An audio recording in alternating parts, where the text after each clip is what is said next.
Hello children. Okay, now already we know what are forests. Forests are the natural habitat of wild animals. Now how are we to protect these forests? Until here we have known that it is, what is it? We have to protect our natural habitat. Because animals need that and we need wood, everything we have to conserve the forest. That is, we have to protect our forest. What are the things that you can do? So let's move on to chapter Conservation of Forest on page number 67. So open your books there and you can have a look at it. Keep your textbooks open while I am reading it to you. Okay. Forest can be conserved by restricting unnecessary felling of trees, tree planting, proper usage of forest products, cut down tree branches causing forest fire. The government has made amendment to National Forest Policy in 1988 and has taken many steps to nurture and conserve the forest. So even the government has done an amendment act to conserve the forest. Right? We have to preserve them. Though it is not exhaustible, but still we need to preserve. We should not cut down the trees for the benefit of the human. Or other day I told you that they are cutting the trees and building apartments and all. But we are in loss of oxygen, what we get, the very important element from trees. So all this should be, you should control all this, right? The government is maintaining and conserving national forest through forest department. Village panchayat and local community protect social forest, national park and wildlife sanctuaries. Some forests are identified and preserved along with its wildlife. Example, Banerghatta and Bandipura forest are protected by making many laws. Felling of trees, smuggling of wood, hunting wild animals are punishable offences. So what are you not supposed to do? You should not cut the tree and you should not smuggle wood. That is export by unethical ways. Then hunting wild animals. Animals should be protected in the forest itself. You should not hunt and use that flesh for your selfish purpose. Right? Some religious beliefs and rituals are also helpful to conserve forest. So most of the time what we do, we give religious effect to that so that we can conserve the forest. Telling that you should not do on this particular day, you should not cut the tree, you should not harm the animals, right? So you might have seen in Hindu culture, they worship cow. So why it is worship? Because we treat cow as a god. So these things also are helping to conserve the wild animals and the forest. Many movements have taken place against deforestation when the implementation of several mega projects were proposed. So there are many things taken place to protect the forest. Panduranga Hegde initiated Apiko movement. Apiko to prevent deforestation in Western Ghats, rich in diversified wildlife in Karnataka. Who started this Apiko movement? Panduranga Hegde, that not to cut the trees. And environmentalist of Kerala successfully stopped a hydroelectric power scheme proposed by the government in Silent Valley by conducting Silent Valley movement. There was another thing done here in Kerala where they did this to successfully stop the hydroelectric power there. Save forest. The Jungle Bachao movement triggered in Bihar for the conservation of forest reached even Jharkhand and Odisha and saved many forests. Sundarlal Bahuguna opposed cutting of trees by the well-known Chipko movement in Himalayan region and thus saved many forests. So these were the movements they have done to conserve the forest or to protect the trees. Now one more important thing on page number 69 is about Salu Marada Timmakka. She was a lady who planted so many trees and she has been an example to the society telling that how to protect the trees. So let's read about her. Salu Marada Timmakka, a proud daughter of Karnataka, is known as Vriksha Mate. Vriksha Mate. Vriksha means what? Tree. What is she called as? Vriksha Mate.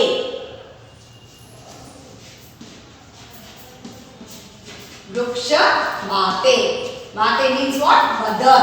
She is called as mother of forest. She is taking care of the trees throughout the country. Daughter of Vijayamma and Chikkarangaya of Guppy Taluk, Tumkur district. Timmaka was married to Chikkala Chikkaya of Hulikal village and stayed there. Later on, she planted and protected banyan trees beside the road from her village Hulikal to Kadur with the help of her husband. Okay, so many trees she has planted. She has been set up an example to the future. Considering these trees as her children, Timmaka dedicated her entire life for them. Hence, centenarian Timmaka is called Salumarda Timmaka. Centenarian means she has crossed 100 years. Okay, she is called as centenarian Salumarda Timmaka. The government of Karnataka has declared a project called Salumarda Timmaka Neradu Yojane. Neradu means what? Shade. How do you get shade? Because of trees. They have made a plan for Neradu Yojane in its budget 2014-15. Hundreds of awards have been conferred for her immense concern towards nature. She is also awarded with many awards. The important awards are Nadoja Award, Kannada University, Hampi, Karnataka Rajyotsava Award, Indira Priyadarshini Vrikshamitra Award, Government of India, Parisara Ratna Award. Salumarda Timmaka is a role model for all of us in the conservation of environment. So you can set right this example. So yesterday I think you have observed Gandhi Jayanti. Where you in school you would have done so many things. So now I would ask you, as I am taking the lesson on natural resources, I request first of all, Gandhi Jayanti is celebrated yesterday. In school we celebrated. We had come to school and we have celebrated. Now from your part to make a note of this lesson and also something from your side. You plant a tree in your garden or wherever, whichever place you are staying in, or else just smaller plant in a pot. That thing you can do on the eve of Gandhi Jayanti. No doubt it is done yesterday, but still you can do that, right? Her concern towards environment is remarkable and it should be followed by us. Animals are also, now one more point is there, animals are also renewable resources. They enhance their population by reproduction. Sometimes hunting of wild animals leads to the extinction of their race. So constantly if the animals are hunted, they become extinct. Means they will not be seen in nature, right? And thereby make them non-renewable resources. It is our duty to conserve such resources. So what is the prime duty? You have to save forest and as well as animals, right? Now up till here we have done with renewable natural resources. Now coming to non-renewable natural resources. Now what are non-renewable natural resources? Non-renewable means once they get over, you cannot get it back. Okay? Such are petrol, non-renewable resources. Okay, so now let's see which are the non-renewable resources. Fuels are substances which release heat and energy on burning. We use fuel for many purposes. Fuel means all, like coal, charcoal, whatever you use, fuel. It is used for many purposes. Running vehicles, cooking, food. Petrol is also a fuel. Here on page number 70, you have to name 3 fuels used to run vehicles. Yes? One is petrol, the other one is diesel, and one more you find out. Name 3 fuels used to cook food at home. One is LPG gas, one is firewood, charcoal, like this. As many examples, if you know, you can write it there. Now, what are fossil fuels? Fossil fuels are formed by the remains of extinct plants and animals which were buried under the earth's crust. Millions of years. By excavation, you get the fossils there. They are called as fossil fuels. The main fossil fuels are petroleum, natural gas and coal. So, which are the three non-renewable resources we are going to study about this? That is petroleum, natural gas and coal. Coal is nothing but idli. Once you burn the wood, then when it gets over, the fire burning is stopped, then coal is formed. Okay.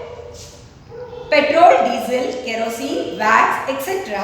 are the byproducts of petroleum. So, what are they? These are the byproducts of petroleum. Petroleum is a liquid mineral formed beneath the earth. Where is petrol extracted? From beneath the earth.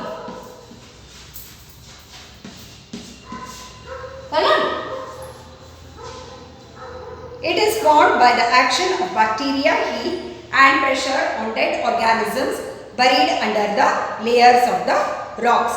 The byproducts of petroleum like wax and paraffin are used in making candles, wood polish, ointments, dyes, lipstick, chemical fertilizers, Vaseline, jelly, etc. Now there are byproducts of petroleum, which is wax. Wax is made in type.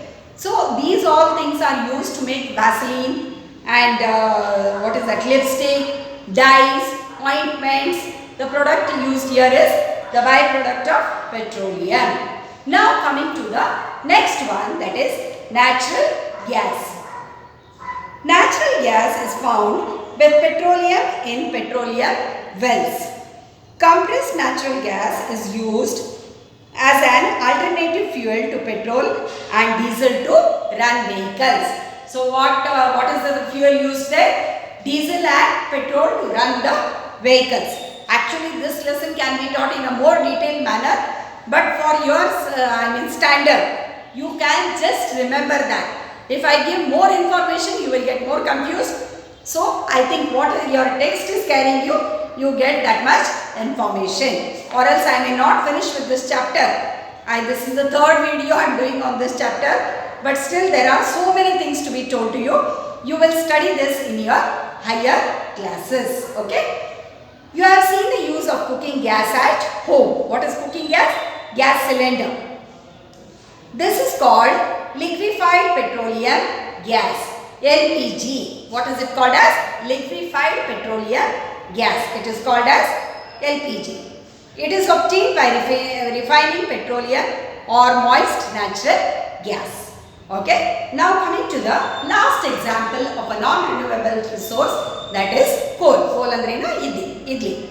Millions of years ago, the remains of plants and trees that were buried beneath the earth's crust did not decay completely. Decay andre purna nash agtirilla. Due to the high temperature and pressure, they turned into coal under the layers of the rocks. This is used as fuel in the production of electricity. So, for the production also. And elsewhere, where is coal used? Previously, you had steam engines, right? Now you have electric trains and all. You might have seen in some of the old movies where that coal is put there for the train. And by that steam, the train used to run. There also, they used to use the coal. This source of energy is also used in industries. And in very old houses, cooking also was done on coal in ancient days. Nowadays, all of us use LPG, isn't it? So, all of us use cooking gas. So, there you have to write examples for the following: solid fuel, liquid fuel and gaseous fuel. Now, what I have explained, the examples are there itself. Just write out, I will send the notes. Write what measures can be taken to conserve the following fuels right here. So, this is your project for this week. What can be done to protect cooking gas or diesel and petrol? For example, I can give you one example what can be done to maintain your cooking gas, and you can protect it and you can conserve it. So what is it? You have to use that much only every time. Don't again make the food hot many times. So you can use limited cooking gas while you are cooking. Once when you cook, eat it immediately. That also can save your cooking gas. And petrol, like when you are moving out, it is not necessary that you move with your personal vehicles. Use public transport, so at the same time and the same amount of petrol, many people can travel. 2 examples I have given. You write some more as a project, and all this project what I am giving, you need not write it in your classwork, right? Excessive use of fuels is dangerous to the environment. Nowadays, efforts are being made to use alternative source of energy like solar energy. Okay. So we shall end up till here. Next session, I may not do a video on this, or let me try with the next session that you have to do the next part, that is mineral resources. So enough for today. Read the lesson thoroughly, children, till page number 71. Okay. Thank you.